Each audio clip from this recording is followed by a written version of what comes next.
Welcome to a special edition of the Reloop Brief. We're going to hear a little bit more about Reloop's partnership with the Marine Conservation Society and a film series that we put together with them. But first, I want to introduce Jenni Hume. Jenni is Reloop's Global Networks and Development Director, friend of the podcast, and you've just been in Denmark. I have indeed. I had the pleasure of going with Zero Waste Europe to see the coffee cup systems that have been set up in both the city of Aarhus and Copenhagen recently. And tell us about those systems. We're obviously going to speak a wee bit about the film in a few moments' time, which featured in detail the system in Aarhus. But tell us about the system. So in both Aarhus and Copenhagen, there are reusable systems across the city so that you can return cups that you use for hot or cold drinks, and they're also introducing reusable takeaway packaging. And what happens is when you buy your drink, you pay a small deposit and then you're able to return it to a reverse vending machine, which are placed conveniently around the city, and you get your money back electronically in the moment when you return your cup.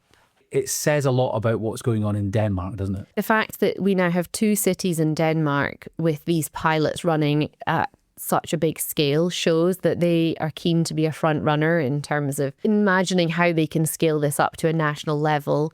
While we can have these infrastructures for reusable cups, it was very clear at the end of the visit that if we do want to scale up to a national level, we're going to require legislation to be introduced to support these systems and to make a level playing field so that they can compete economically with the embedded single-use systems that are currently in place. Well, as I said right at the start of this, we have 3 films that were produced on a study tour. One focuses on Denmark, which we're going to hear a bit more about in a second. We've also got one from Latvia, which focuses on their deposit return system. And there's another film as well, which is a UK perspective and what we could learn in the UK. Now, if you want to see those films, you can go to reloopplatform.org/films.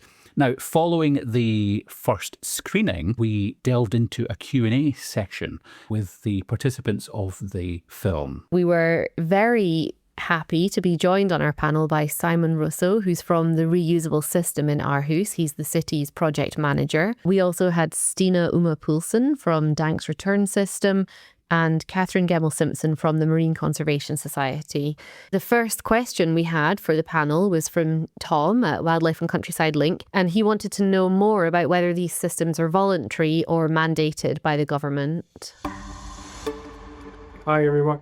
Hi, Tom. It's voluntary, 100% voluntary. We do have, we wanted to start this with the slow entry areas for both consumers and then especially for the businesses in our city. So we didn't have any strict guidance or contractual obligations to be a part of, or to shift X amount or 100%, which have turned out to be okay. But that is something going further. A city. When I spoke with different cities, I would say if I could do something differently, I would probably have made it a little bit more obligative. Well, I don't know if that's a word, but I think you understand the meaning of it. Because we do struggle with some, especially without mentioning anybody, with larger change who participate in the program, but they don't really engage in it. But we do see a shift where more and more of our partners and cafes and restaurants in the city actually shift to only serving reusable. Again, we're not pushing anything, but they see the benefits. But it has taken a couple of years to get to that point. So I think that's also an important, thing in this, that you need time to mature the idea, both behavior-wise. But no, everything is voluntary, 100%. Great, thank you, Simon. I see we have a question from Duncan Midwood in the chat. You've said you're achieving 89% collection. Well done. What is the target when rolled out? So I assume you're asking about the coffee cup system. So Simon, that's another question for you, I think. Yeah.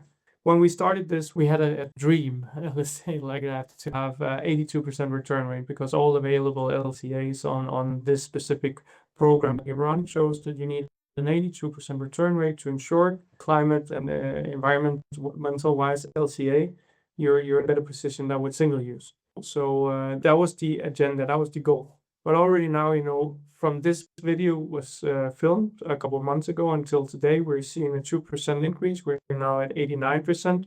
1987 when this video was filmed. We had an event in the city where we had 94% overall return rate, 150,000 cups over a week, which is amazing. And then we're actually on par with Dansk Retursystem, with Danish return system, on this reuse. We're kind of localized, so people travel out of Aarhus. There's no infrastructure to hand in your packaging. So I think that's an amazingly high number, to already now say that we're very close to 90% return rate overall. Yeah, thank you. I know it's very exciting to see this happening on a citywide scale and with such high return rates. A couple of questions here. There's one from Tom again at Wildlife and Countryside Link. And Steen, I was going to direct this to you. He's asking, is the main barrier to national scale reuse for coffee cups, for example, is the main barrier cost?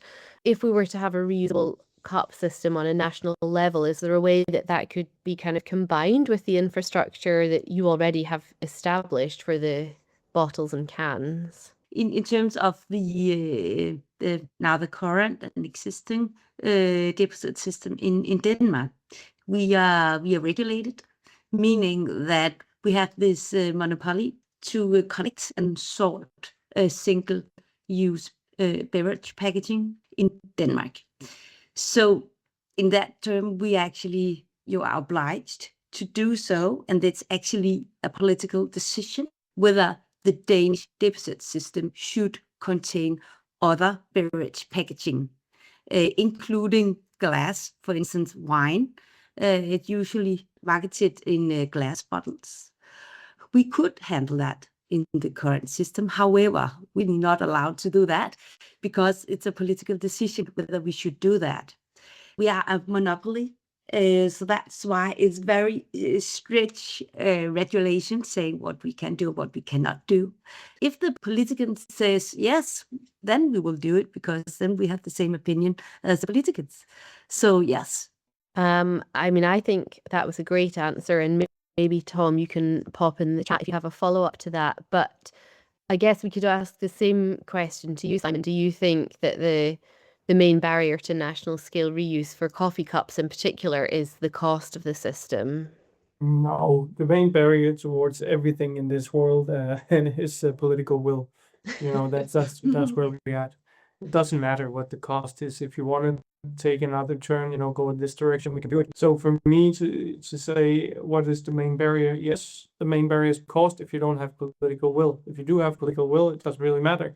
Because what Stina just said, they're mandated. They have made it work also financially, but it took some years, to get it to a point where it can also be sustainable, self-sustainable. It's kind of the hen or the egg situation, but without any regulations, yes, the cost of implementing and driving a washing facility and the logistics are a hinder to scale.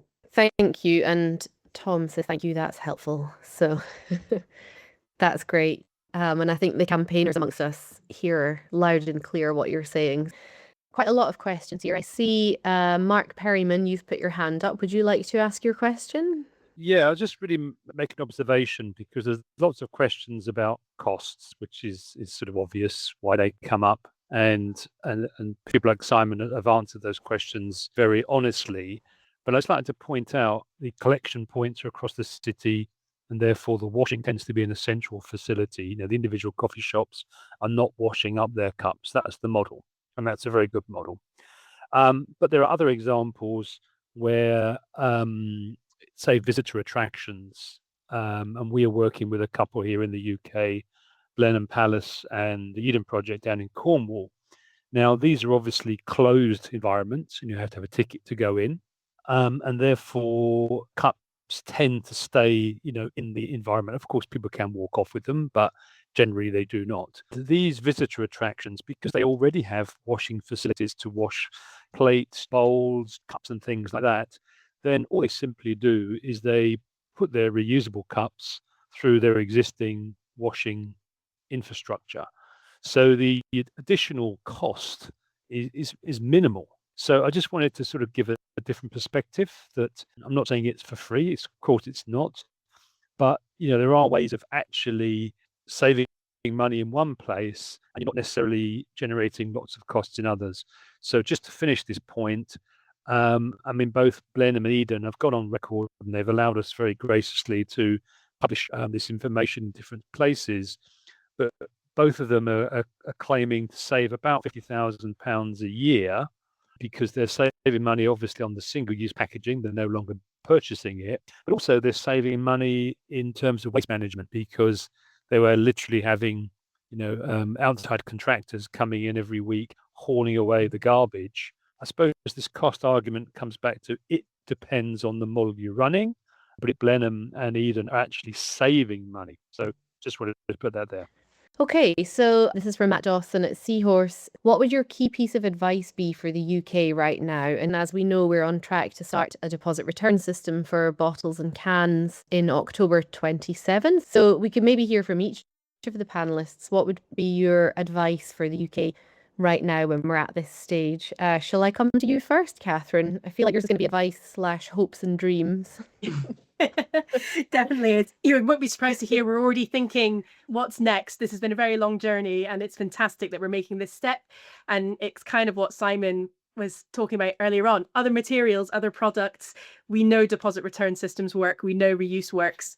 What else can we be building into it? And I think advice for the right now is kind of continuing to do what is being done. It's events like this. It's the deposit management organization having consumer forums so everyone can be helping with the design and feeding in information. So I think the advice is just to keep listening, keep learning, so we can make it the best it can be. What about you, Steen, from your seasoned From my deposit return perspective, experience? or from the Danish deposit systems perspective, because we are lucky to have a long tradition in Denmark, returning your bottles and cans. We have been existed for more than 20 years, but actually we have a tradition 100 years back, returning your glass bottles. So we are getting used to it, but still we have to make sure that the consumers, they return, because we depend on the consumers. That's some of the most important stakeholders for us. Through the last, I think, 10 years, we have this bulk returning, we call pan stations. We both have in the retail shop, and you can return your bottles. We have also established these pan stations where you return by a sack, where you can take both glass, you can take the PET bottles and your cans in one sack and empty down to this pan station and actually get your deposit back on your account within hours. So it's very important to have several returning points in our perspective, as well as they have in Aarhus, and have them regular close. Now you have focused on the inner town of the city of Aarhus. It makes really good sense because it is the convenience for the consumers to return, even though it's single-use bottles or if it's reuse cups. So it's crucial for us. So in Denmark, that's actually the reason we have a return rate at 93%, as we had last year in 2024. So I think that's the main, most important perspective, the consumers and the convenience, make it easy for them to return the empty bottles and cans. All right, thank you. Simon, I'm going to come to you, but I'm going to roll it into a quick bit of advice for what the UK should do next, and then that could lead into what's happening next in Denmark. Yeah, I think Denmark can be the ambitious one, because you should be ambitious here. Because now you're actually on the verge of something new where there is a consumer behavior shift that needs to happen. And it's not much more difficult to also do it with coffee cups when you have to do it with other types of packaging. I would say it's probably, it's good to have the behavior already there, but do it all at once. Don't lock yourself into not being able to introduce new packaging items into the system, because what you can secure right now is scale. We talked about cost and policy and so forth before. What are the kind of barriers? The biggest barrier when it's not politically driven, like massively political driven, that's scale. Because if you get good amount of numbers of cups or packaging items in, the per unit cost goes down. So I would just say, be ambitious. Don't lock yourself into a string of thought. 5 years in, technology and industry have done, big steps towards another direction that we have to. So yeah, that was the first one. about Copenhagen. They already introduced the system, so it's up and running. It's a different system than what we have in Aarhus, or at least a different system provider. They have chosen a Danish startup called Reloop. It's kind of the same. It's two parts of the same story where we work closely together to kind of facilitate testing and what can we do to kind of turn the levers for reuse. So they have a system, we have a system. It's different barriers, it's different possibilities within those systems. So yeah, long answer. I talk a lot, you know that. For those of you We who appreciate listen it. before. All right. Hopefully we'll have time for all of these questions. We have a few more and we've got about 10 minutes left to go. So this is for you, Stine. In the UK, there's been strong opposition to including glass bottles in the deposit return system. And as discussed at the moment, there will be no glass bottles in the systems for Scotland, England and Northern Ireland. So Tom is wondering, does glass actually create any issues in the system? It's not an issue in the Danish deposit system. We have, as I said before, a return rate in average in 93%. Actually today, 98% of the collected glass bottles are recycled, and 99% of the collected and recycled glass will get into a new glass bottle. So this closed loop. So we're very ambitious in Denmark of having this closed loop, can to can, bottle to bottle principles. So it's not an issue. We can handle that. And is it recycled in Denmark? It's not an issue, of course it's more heavy, but it's not an issue to recycle. There's always a solution. Yeah. I mean, I remember years ago in Scotland, there were some concerns that it would be a health and safety risk for retailers who were having to handle it, but it didn't seem to make sense because they're obviously handling those containers when they're full of liquid to sell them. Have you had any concerns from retailers that there's a health and safety risk from having to take back empty glass bottles? No, we haven't experienced that. The biggest issues in the retail shop is the space for all that packaging, because this has always been an issue for the retail shops, because they have to sort into glass packaging and to the PET and cans. PET and cans is in the same sack, so to speak. So we will collect all the cans and the bottles unsorted. We will sort PET and cans at our plants, 2 places in Denmark, in East, in the Jutland, and near Copenhagen. So it's not an issue for us, and not an issue to handle the glass bottles in the retail shop as well. They have done this for years now, and I think the experience we have, we also try to seek for the best solutions for the retail shop, and we are in very close collaboration with the retail shop on this issue, if there should be any. So it has been working for more than 20 years now. Thank you. That's very reassuring to hear. And certainly from visiting other deposit return systems, it definitely seems that once the system operator is up and running and established, then they're able to troubleshoot any little things that come up with the stakeholders within the system. And that's what you're there for, right? Jenny, I can add to that. In Denmark, the retail shops get a compensation for handling these bottles as well, which is financed by the fees paid by the producers, register their beverage packaging to the deposit system in Denmark.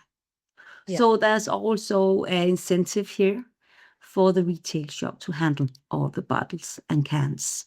That will be the same here. That's definitely in the regulations, that there will be a handling fee for retailers. So it makes sense. Thank you. Okay, so 2 more questions for you, Simon, but the second one I'm also going to bring to you, Catherine, for a quick response. So we've got Paula is asking Simon whether there's much work being done in schools to educate young people about these systems that are taking place. And then the second question is asking, did you base your choice of reusable cups and salad bowls on its percentage in litter and or waste in the public bins? And that's the part that I'm going to ask you, Catherine, whether MCS are finding lots of takeaway packaging of food and also coffee cups on the beaches that you're surveying. So yeah, to you, Simon, are you working in schools with young people, and did you find lots of cups and salad bowls in the bins? True answers to that. I would say I am so lucky that Stina have already done that. They educated the full population on how deposit works and why we need to do it. So it's not that difficult. It's not that needed.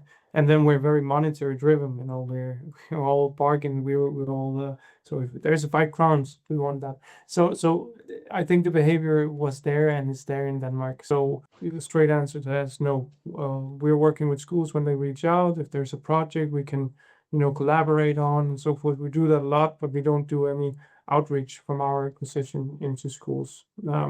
Second question was?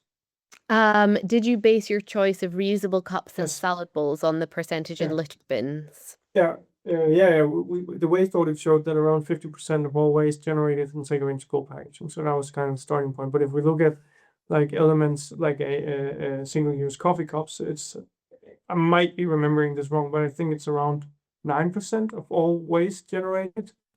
And we had a political legislative push to have waste sorting in public spaces in Denmark to sort out plastic waste, and that's like 6.8% of the full. So just coffee cups takes out more waste from our public bins than waste sorting in the way that it's mandated in Denmark can ever do. So yeah. Of course, when you look to what kind of items are your both easiest to handle and most seen, and then also just to add on that, all surveys that we've done with our citizens, like quantitative studies show that the cardboard cup is like people hate it. They hate it. It's everywhere. That's what lies in our streets and as litter and so forth, mostly. So yeah. Thank you. That's helpful. Catherine, would you like to comment on what MCS are finding on the beaches here? Yeah, just quickly. I mean, I think everybody who's been to the beach knows exactly the kind of things that they see, especially our busier beaches. And yeah, food and takeaway packaging is still right up there.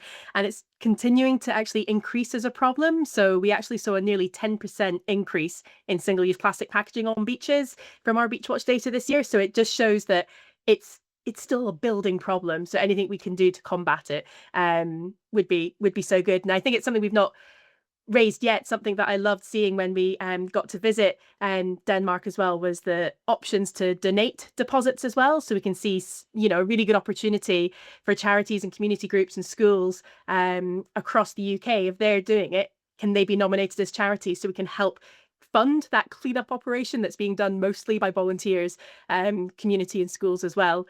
And then just on the engaging with young people, I also loved the fact that schools could go and visit the stations and go and visit the sorting centres as well to start building that into the curriculum, which I think will work really well back here too.